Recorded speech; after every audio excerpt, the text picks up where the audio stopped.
The email arrived at 9:47 p.m. on a Tuesday. 3 lines that shattered everything I'd built over 15 years. Effective immediately, your position has been restructured. From creative director to a nobody. Relegated to a windowless office where forgotten employees went to die. I thought my career was over.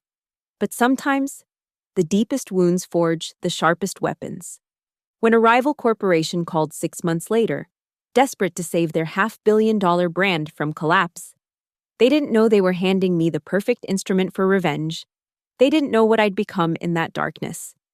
My name is Clara Morrison, and until that Tuesday evening, I'd been the creative director at Weston & Vale, one of Manhattan's most prestigious advertising agencies. 38 years old, 15 years with the company, 7 major industry awards on my office wall. I'd built campaigns that redefined brands, turned struggling companies into household names. My team of 42 creatives looked to me for vision, for leadership, for the spark that would ignite the next big idea. The boardroom on the 32nd floor still smelled of leather and ambition when they called me in. Richard Weston himself sat at the head of the table, his fingers steepled like a man about to pray or pronounce judgment. Beside him, Marcus Vale avoided my eyes, studying his Mont Blanc as if it held the secrets of the universe. But it was Jennifer Hartley, the newly appointed Chief Strategy Officer, who delivered the blow. Her smile was surgical in its precision. "Clara, we need to discuss the agency's new direction," she began, her voice honeyed with false concern. "The board feels that your creative vision, while impressive in the past, lacks alignment with our forward-thinking initiatives." Forward-thinking, I'd heard that corporate euphemism before. It meant someone younger, cheaper, more willing to nod along to whatever data-driven nonsense the consultants were peddling this quarter. "We're restructuring your position," Richard finally spoke, his voice carrying the weight of practiced detachment. "You'll be transitioning to a consulting role, supporting various teams as needed." Consulting role. Another euphemism. I knew exactly what it meant. A desk in the overflow area on the 14th floor, handling overflow projects no one else wanted. Watching my replacements take credit for foundations I'd laid. The meeting lasted 11 minutes. 15 years reduced to 11 minutes. They'd already cleared my office. Security escorted me back to collect the personal items they'd boxed up. A cactus my daughter had given me. A photo from our Tokyo campaign launch. The coffee mug with a chip on the handle I'd used every morning for a decade. My awards would stay, they said, part of the agency's legacy wall. The next morning, I reported to my new desk. 4 feet by 3 feet of compressed wood veneer, squeezed between the printer room and the emergency exit. The fluorescent light above flickered with a consistency that would drive anyone mad. My new computer was a model from 3 years ago. The keyboard sticky from its previous owner's lunch habits. Former subordinates walked past without making eye contact. People who'd once fought for 5 minutes of my time now found urgent reasons to look at their phones when we crossed paths in the hallway. Only James, a junior copywriter I'd mentored, had the courage to stop by. "This is bullshit, Clara," he whispered, glancing around nervously. "Everyone knows Hartley orchestrated this. She's been gunning for you since she arrived." I knew it too. The late-night meetings I hadn't been invited to. The clients suddenly requesting fresh perspectives on accounts I'd managed for years. The slow erosion of my authority disguised as collaborative restructuring. Corporate assassination, executed with PowerPoints and org charts instead of knives. But I smiled at James, patted his shoulder, and told him to focus on his work. No point in dragging anyone else down with me. That first week in exile, I processed invoices for campaigns I should have been leading. I formatted spreadsheets while listening to my replacement, a 30-year-old wonder boy from a competitor, pitch my ideas as his own innovations. I attended mandatory meetings where I sat in the back row, taking notes no one would ever read. The humiliation was deliberate, surgical, designed to make me quit, save them the severance, avoid the potential lawsuit, make Clara Morrison disappear quietly. Another casualty of corporate evolution, but I didn't quit. I sat at that pathetic desk, under that maddening fluorescent light, and I endured. Because somewhere beneath the anger and humiliation, a different feeling was taking root. Not hope exactly, but something harder, sharper. Patience. The coffee maker on the 14th floor was a relic from 2015, the kind that groaned like a dying animal and produced liquid that tasted vaguely of burnt rubber. Every morning, I stood there waiting for it to finish its labored brewing, watching the ghost of my reflection in its scratched chrome surface. 3 months into my demotion, I'd memorized every stain on the break room ceiling, every crack in the linoleum floor. My days had become a symphony of small indignities. The printer jammed only when I used it. My desk phone had a delay that made every conversation feel like a satellite call from Mars. The air conditioning vent above my workspace blew directly down, keeping the temperature at a steady 62 degrees no matter the season. I handled the scraps now, proofreading copy for regional radio spots, formatting presentations for accounts worth less than our monthly coffee budget, updating contact databases that no one had touched since 2019. Tasks that interns would have complained about, handed to someone who'd once managed campaigns worth millions.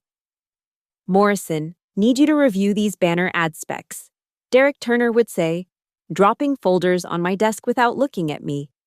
Derek, who'd been a junior account executive when I'd hired him 5 years ago. Who'd cried in my office after his first major presentation went sideways. Now he was senior account director, wearing suits that cost more than my monthly mortgage payment, pretending he'd never known me as anything other than this diminished version of myself. The worst part wasn't the work itself. It was the visibility of my fall. Weston and Vale had designed their office with glass walls and open concepts. Everyone could see me hunched over my cramped desk, scrolling through spreadsheets while the real work happened in the conference rooms I was no longer invited to enter. Lunch became my only escape, but even that turned into a minefield. The executive dining room was off limits now. My keycard had been recoded.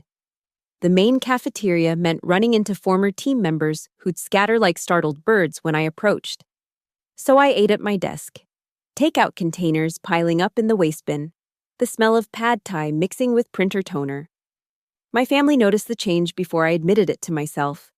My daughter Sophie, home from college for spring break, found me at the kitchen table at 3 a.m., staring at my laptop. "Mom, what are you doing?" "Updating media contact lists," I said, not looking up. "At 3 in the morning. It needs to be done." She sat down across from me, her face a mixture of concern and frustration. "This isn't you. You're Clara Morrison. You built the campaign that saved Hartfield Industries. You turned that stupid energy drink into a cultural phenomenon. Why are you letting them do this to you?" Because I had a mortgage. Because I was 38 in an industry that worshipped 20-somethings. Because starting over meant admitting defeat. Because some part of me, the part that had climbed from junior copywriter to creative director, still believed that merit mattered, that this was temporary, that somehow things would correct themselves. But mostly, because leaving felt like letting them win. My husband Michael was less patient. "You're destroying yourself for people who've already destroyed you," he said one night, finding me reorganizing archived campaign files that no one had asked me to organize. "They want you to quit. Clara, why won't you give them what they want?" "Because they want it," I said.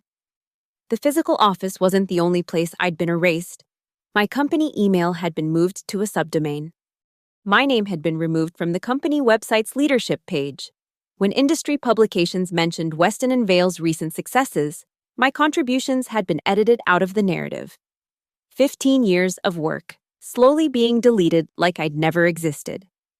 Jennifer Hartley made sure to stop by my desk occasionally, always with that same surgical smile.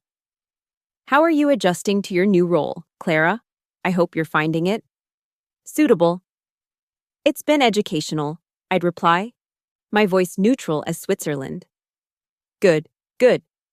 We all have to embrace change, don't we? Evolution is so important in this industry." She'd click away on her Louboutins, leaving behind the scent of her $400 perfume and the unspoken message. This is what defeat smells like. By month 4, I'd stopped hoping for redemption within these walls. The company newsletter announced record profits, new client acquisitions, industry accolades, all built on foundations I'd laid, all credited to others.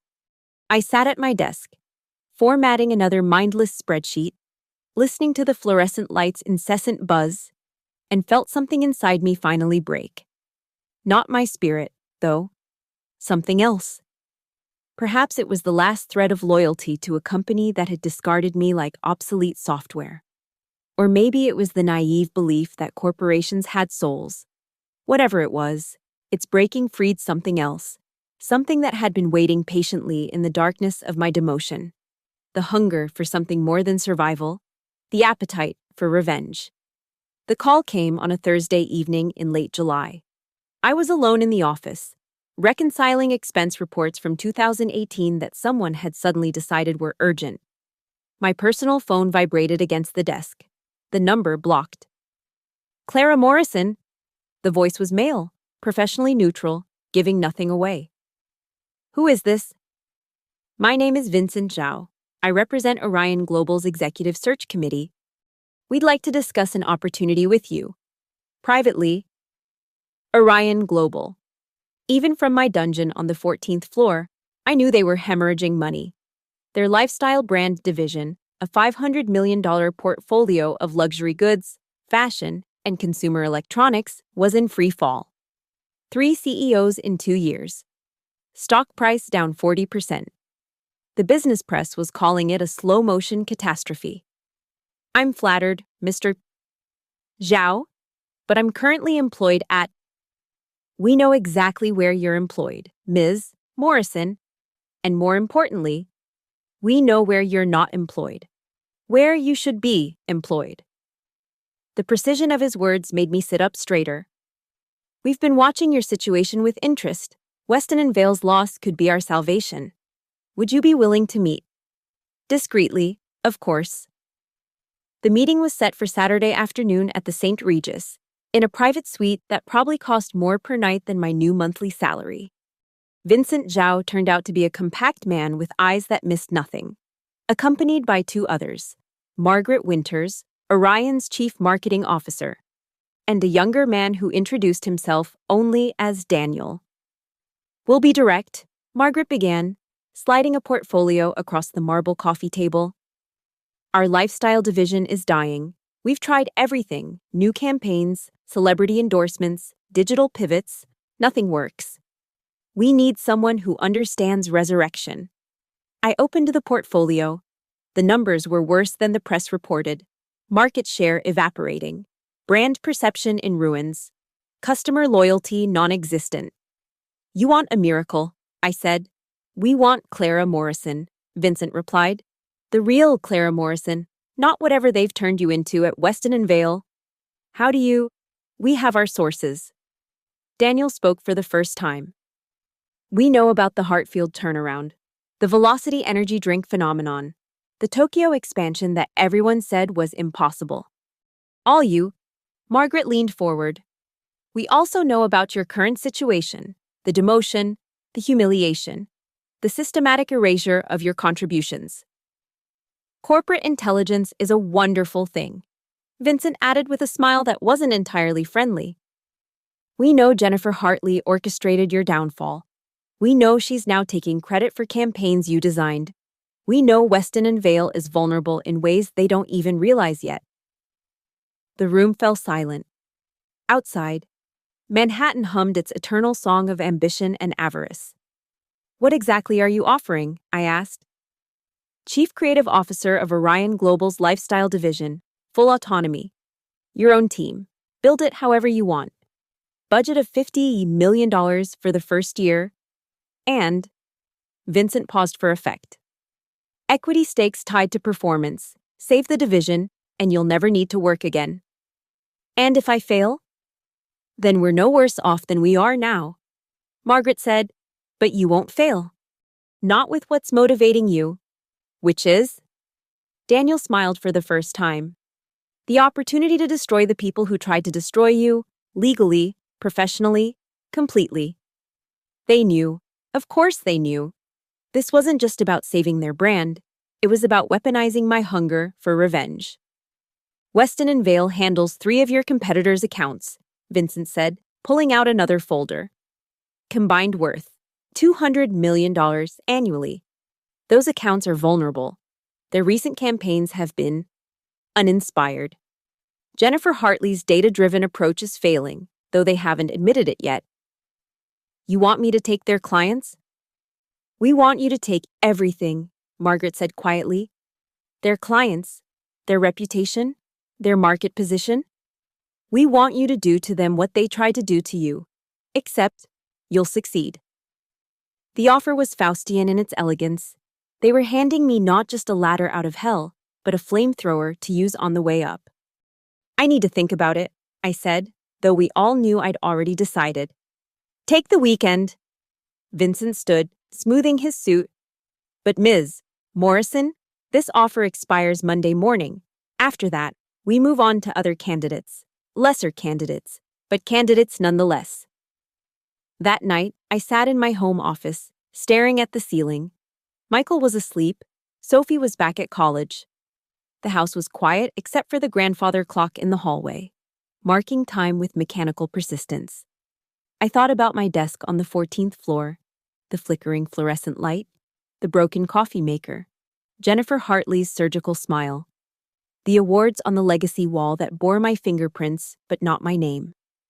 Then I thought about Orion Global, about $50 million and a mandate for resurrection.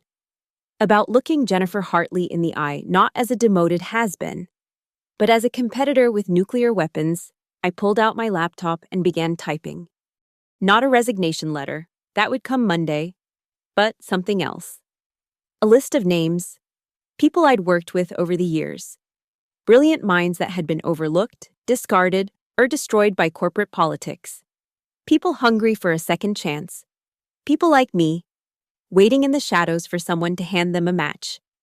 The grandfather clock struck midnight. Somewhere in Manhattan, Jennifer Hartley was probably sleeping peacefully, secure in her victory. Enjoy it, I thought. You have 60 hours left. My resignation letter was 2 sentences long. Effective immediately. I am terminating my employment with Weston and Vale. My consulting role has concluded. I left it on my desk at 6 a.m. Monday morning before anyone else arrived, along with my keycard and company laptop, no goodbye emails, no exit interviews, no closure for them to document and file away. By noon, I was standing in Orion Global's headquarters, 42 floors of glass and steel overlooking Central Park. Margaret Winters met me in what would be my new office, a corner suite with floor-to-ceiling windows, real hardwood floors, and a view that made my chest tight with something between vindication and vertigo. Your team space is the entire 38th floor, she said, gesturing to the elevator. Currently empty. It will set up whatever infrastructure you need. Procurement has your budget approved. Legal is ready to fast-track any hires you want to make. I'll need complete autonomy, I said, running my hand along the desk that was bigger than my entire cubicle at Weston and Vale. Done. No interference from the board, no design by committee, no focus groups until I say so. Agreed. And I want access to all competitive intelligence on Weston and Vale's clients. Margaret smiled. Vincent thought you might. It's already in your secure drive. The first call I made was to Marcus Rodriguez, a brand strategist who'd been blacklisted from major agencies after challenging a CEO's nephew's terrible idea. He was driving Uber in Miami when I reached him. Clara Morrison? How fast can you get to New York? Why? Because I'm building something, and I need someone who understands resurrection. I can be there tomorrow. The second call was to Yuki Tanaka, a visual designer whose work had been stolen by her former creative director, leaving her career in ruins. She was freelancing, barely making rent. I have $50 million and a grudge, I told her. Want to help me spend both? Yes. By the end of the first week, I'd assembled 12 people. Not the obvious choices, not the award winners or the industry darlings. These were the discarded brilliants, The ones who'd been crushed by corporate machinery and left for dead. A copywriter who'd been fired for being too unconventional. A data analyst who discovered her boss was falsifying metrics and had been silenced with an NDA. A social media strategist who'd been scapegoated for a campaign that failed because of executive meddling.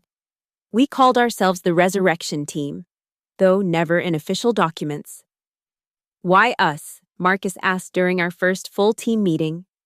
You could have anyone. Because you're hungry, I said. Because you remember what it feels like to be erased. Because you'll fight like your lives depend on it, since they do.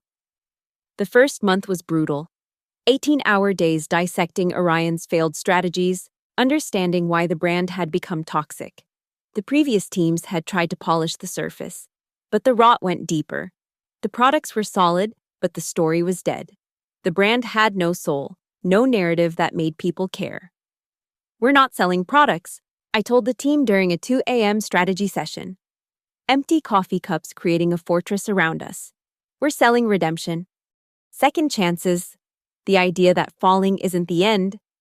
Sounds personal, Yuki observed. Everything is personal. That's what Weston and Vale forgot. They worship data and forget that humans aren't spreadsheets. We worked like people possessed, because we were possessed by the need to prove everyone wrong. The campaign started taking shape, not just ads, but a movement. Real stories of real failure and real resurrection. Athletes who'd lost everything and clawed back. Entrepreneurs who'd gone bankrupt and rebuilt. Artists who'd been told they were worthless and proved otherwise. This is us, Marcus said one night, looking at the storyboards. We're selling our own story. No, I corrected. We're selling everyone's story. Weston and Vale represents the past. Safe, predictable, soulless. We're the future. Dangerous.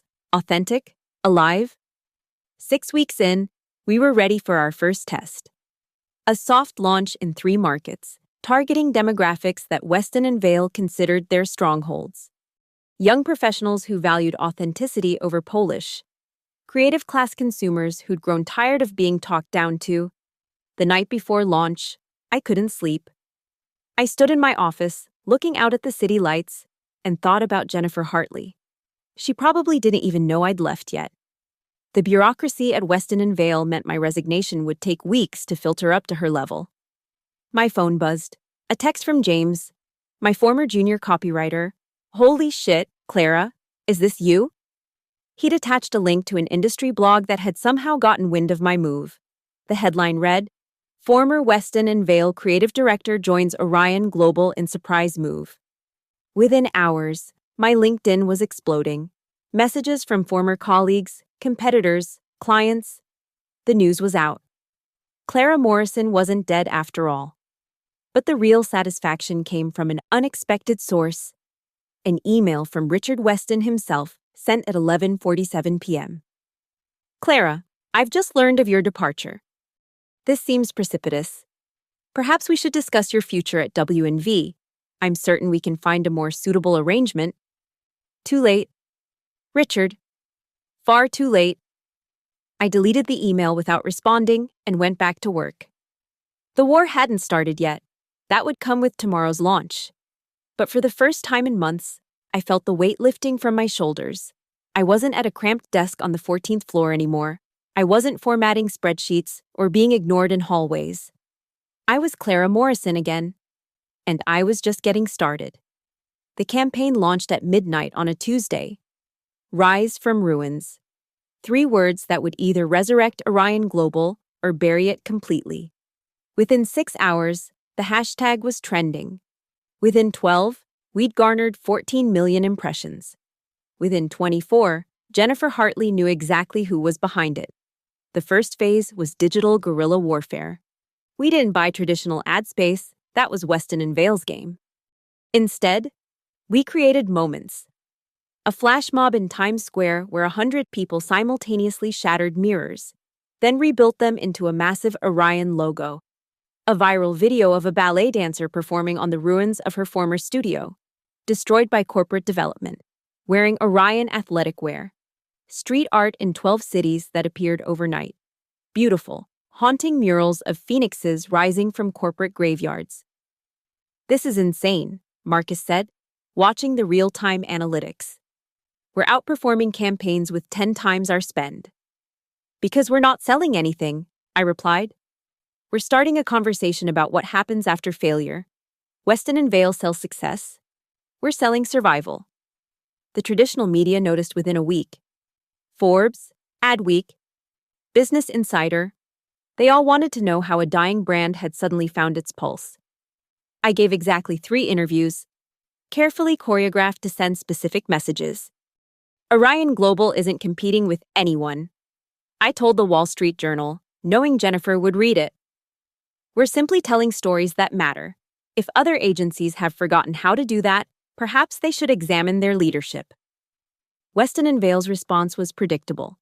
They accelerated their campaigns for their luxury clients, flooding the market with conventional beauty, perfect models, pristine locations, aspirational lifestyle porn, everything glossy, nothing real.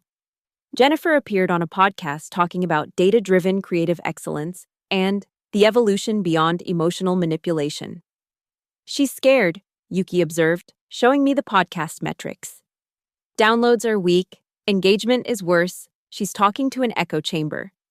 Phase 2 was precision targeting. We knew from competitive intelligence that 3 of Weston and Vale's biggest clients were unhappy. Contracts up for renewal. Board members questioning ROI. We didn't pitch them directly. That would be crass. Instead, we surrounded them. We placed our resurrection stories in their industry publications. We sponsored events they attended. We hired influencers in their demographic to organically discover and share Orion products. We made it impossible for them to ignore what we were building. The breakthrough came from an unexpected source: Titanium Athletics. A $300 million account that Weston and Vale had held for 8 years reached out directly. Their CEO, David Park, wanted to meet. "Your campaign," he said, sitting across from me in Orion's boardroom. "It's everything we've been trying to tell Weston and Vale we needed, but they keep giving us the same polished emptiness." "What do you need?" I asked. "Truth. Our athletes aren't perfect. They fail. They struggle. They have mental health issues and career-ending injuries and comeback stories that Jennifer Hartley thinks are too negative for our brand." "She's wrong." "Prove it." I gave him Mikhail's story, one of our featured campaigns. An Olympic hopeful who'd shattered his knee, became addicted to painkillers, lost everything, then fought back to compete again. Not to win gold, just to finish. The video was raw, painful, beautiful. "This is what we need," David said quietly. "When can you start?" "We can't poach your account while you're under contract with Weston and Vale," I said carefully. "That would be unethical." "Our contract ends in 6 weeks. What a coincidence. Our schedule opens up in 6 weeks. The news of Titanium's potential defection spread through the industry like wildfire. Suddenly, Weston and Vale was playing defense. Jennifer launched a desperate retention campaign, promising innovative strategies and revolutionary approaches. But it was too late. The narrative had shifted. Other clients started calling. Not just Weston and Vale's, but agencies across the city. Everyone wanted the resurrection story. Everyone wanted what we were building. "We need more people," Marcus said during a strategy session. "We're turning down millions in potential accounts." "Good," I said. "Scarcity creates value. Let them beg." Week 8 brought vindication in the form of numbers. Orion's lifestyle division posted its first profitable quarter in 2 years. Stock price up 12%. The board was ecstatic. Vincent Zhao personally delivered a bottle of champagne worth more than my monthly salary at Weston and Vale. "You're 3 months ahead of projections," he said. "How?" "Because I'm not trying to save a brand," I replied. "I'm trying to destroy one. It's much more motivating." The media was calling it the resurrection revolution. Business schools wanted case studies. Competitors were scrambling to copy our approach, not understanding that authenticity couldn't be manufactured. But the sweetest moment came via an anonymous source at Weston and Vale. An email with a single attachment. A recording of Jennifer's all-hands meeting. We need to evolve past this emotional manipulation trend. Her voice was strained, desperate. Orion is just having a moment. Clients will realize soon that data and strategy matter more than stories. Someone in the room actually laughed. The recording cut off. I saved the file in a folder labeled Receipts and went back to work. We'd won the first battle, but the war was just beginning. Titanium Athletics would officially announce their move in 2 weeks. 3 other major accounts were in late-stage discussions. That night, I stood in my office, looking out at the city. Somewhere out there, Jennifer Hartley was probably in crisis meetings, trying to stop the hemorrhaging. Richard Weston was probably calculating losses. The entire leadership team that had discarded me was watching their empire crack. I raised my coffee mug, the same chipped one I'd rescued from my old office, in a silent toast to the 14th floor, to flickering fluorescent lights, to broken coffee makers and cramped desks and the beautiful alchemy that transforms humiliation into hunger. The resurrection was no longer just a campaign. It was a reckoning. The counterattack came at 3 a.m. on a Thursday. My phone erupted with notifications, texts, calls, emails, all variations of the same message. Have you seen what they're saying about you? The article was in AdScope, an industry newsletter with a reputation for gossip disguised as journalism. The headline: The Unraveling of Clara Morrison. Former colleagues speak out. Anonymous sources claimed I'd been demoted for erratic behavior and inability to collaborate, that I'd stolen ideas from juniors, that my success had been inflated by a supportive team I'd later betrayed. It's complete fabrication, Marcus said during our emergency morning meeting. Everyone knows this is Weston and Vale. Of course it is, I replied, surprisingly calm. Jennifer just made her first real mistake. How is this a mistake? They're trying to destroy your reputation. They're trying to make this personal. That means we've hurt them enough that they're abandoning strategy for emotion. Within hours, the story had spread across industry social media. LinkedIn was a battlefield of opinions. Some defended me, others piled on. Most just watched the drama unfold with popcorn emoji commentary. Jennifer made her second mistake that afternoon. She posted on her professional Instagram a photo of the Weston and Vale team with the caption, "Integrity and collaboration always win. Team first. Creative excellence." The subtext was clear, the gauntlet thrown. "We need to respond," Yuki urged. "This narrative will stick if we don't fight back." "We will," I said, "but not how they expect." Instead of defending myself, I went on offense. But not against the lies, against the culture that created them. That evening, we launched The Graveyard Shift, a digital platform where advertising professionals could anonymously share their stories of workplace abuse, stolen credit, and corporate betrayal. Within 6 hours, we had 300 submissions. Former Weston and Vale employees describing Jennifer's tactics. Other agency workers sharing similar experiences. A creative director from Chicago whose male colleague claimed her campaign as his own. A strategist from Los Angeles fired for refusing to falsify data. We curated the stories, verified what we could, and published them hourly. Each one tagged with Duois Graveyard Shift. Each one a small revolution. The platform crashed twice from traffic. Tech blogs picked it up. Marketing Twitter exploded. Suddenly, the conversation wasn't about Clara Morrison. It was about the entire toxic ecosystem of corporate creative agencies. Jennifer's third mistake was trying to discredit the platform. Weston and Vale's legal team sent a cease and desist, claiming defamation. We published the letter, alongside our response, "Truth isn't defamation. Silence is complicity." Then came the leaked email.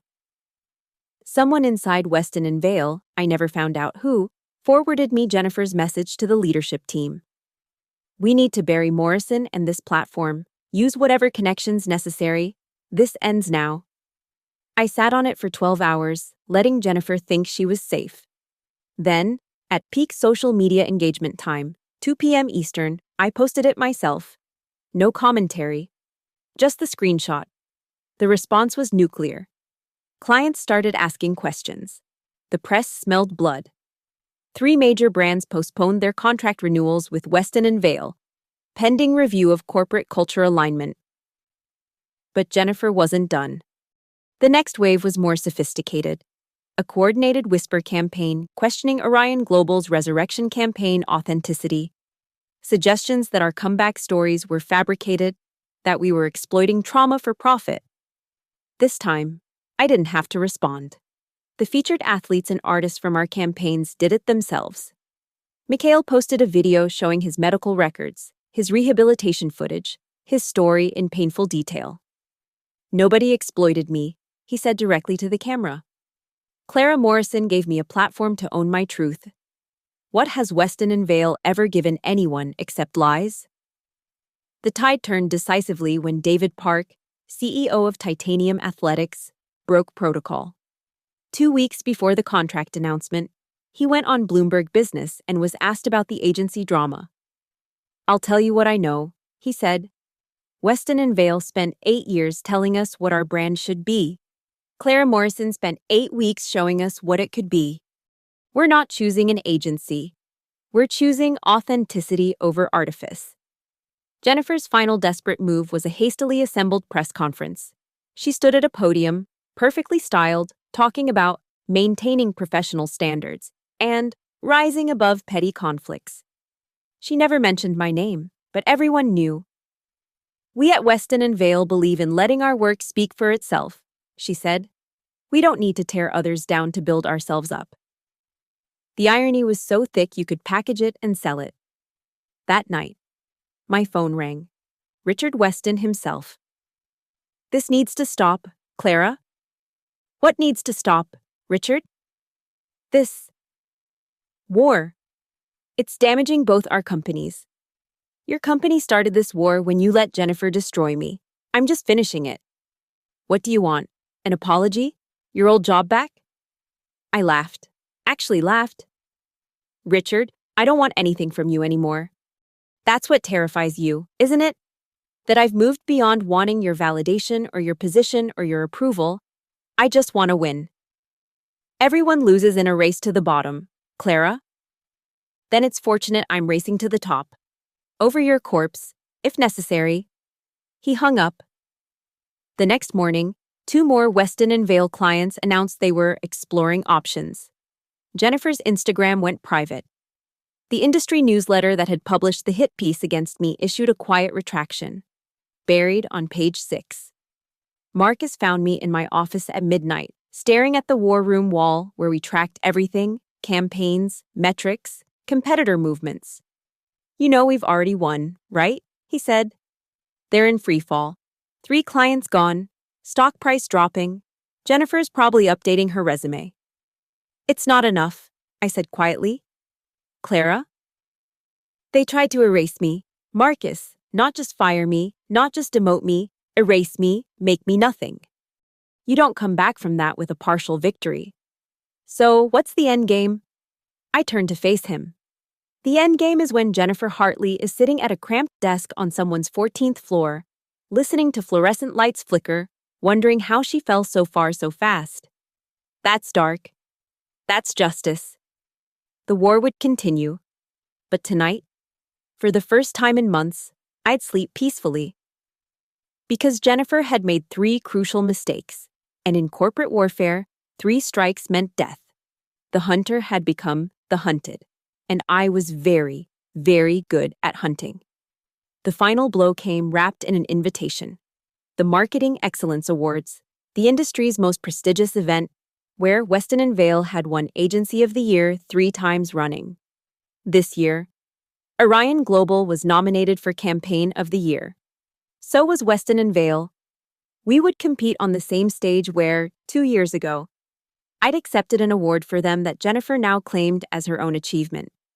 The preparation was surgical. My team worked 18-hour days perfecting our presentation, not just showing the campaign, but the movement we'd created. The metrics were staggering: 500% increase in brand engagement, 340% rise in sales, Stock price up 45%. But more importantly, we had something Weston and Vale didn't: truth. The night arrived like a reckoning. The Waldorf Astoria ballroom glittered with the industry's elite. I wore the same black dress I'd worn to my last Weston and Vale victory, altered to fit my frame that had been sharpened by months of warfare. Jennifer stood across the cocktail reception, surrounded by a diminishing circle of allies. She'd lost weight, her surgical smile now cutting into hollow cheeks. When our eyes met, I raised my champagne glass slightly. She turned away. "Clara Morrison," a voice said behind me. "Robert Sterling, CEO of one of Weston and Vale's former flagship clients." I heard titanium wasn't the only defection. By then, 5 clients had jumped ship. The industry knew, but the press release wouldn't hit until Monday. Weston and Vale was hemorrhaging $400 million in annual billings. The presentations began. Weston and Vale went first, Jennifer herself taking the stage. Their campaign was for a luxury watch brand. Beautiful, empty, everything I'd come to expect. She spoke about data-driven insights and strategic positioning, her voice carrying a desperation only trained ears could detect. Then it was our turn. I didn't present the campaign. Instead, I brought Mikhail on stage, then Sarah, the entrepreneur who'd lost everything and rebuilt. Then James, my former junior copywriter from Weston and Vale, who'd joined us a month ago, unable to stomach the toxicity anymore. "This campaign isn't ours," I said, standing among them. "It belongs to everyone who's been told they're not enough, who's been erased, diminished, destroyed by systems that fear authenticity. We didn't create a campaign. We started a revolution." The presentation showed not just our work, but the movement it spawned. Companies changing their policies, athletes speaking openly about mental health, the Graveyard Shift platform, now with 50,000 stories, forcing industry-wide reckonings.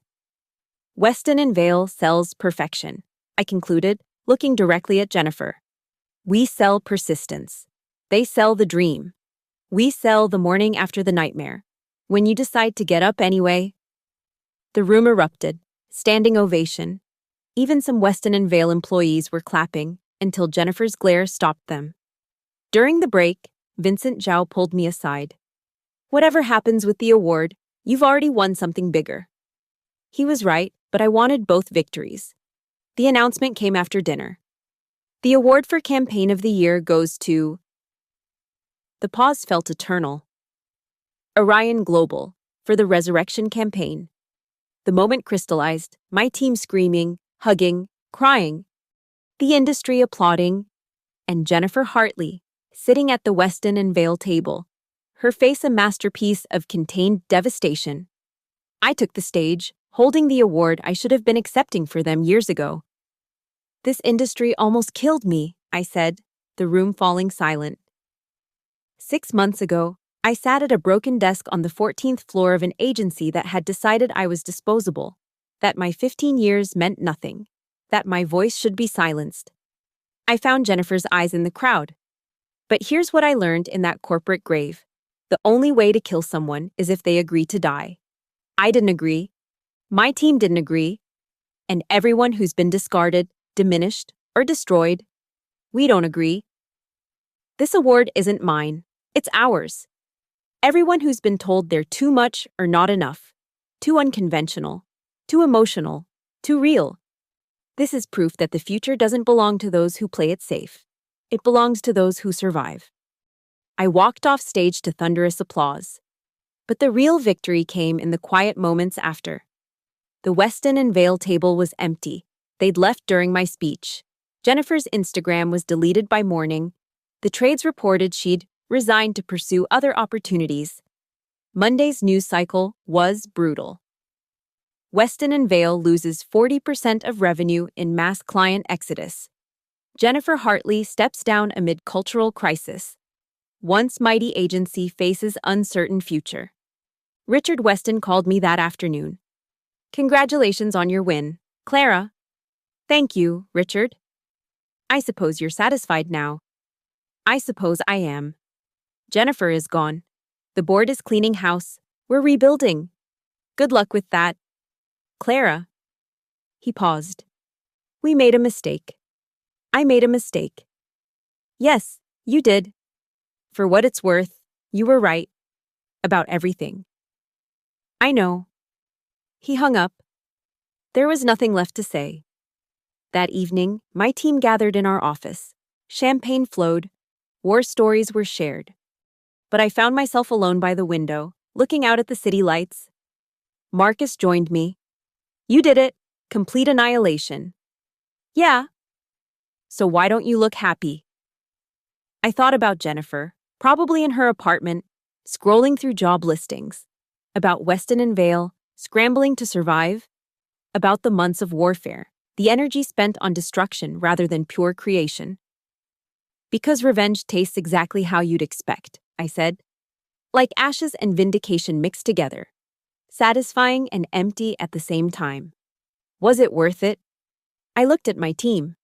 Brilliant people who'd risen from their own graves. At the award gleaming on my desk. At the emails from clients begging to work with us. At the movement we'd started that would outlive any campaign. Every second, I said, and meant it. The war was over.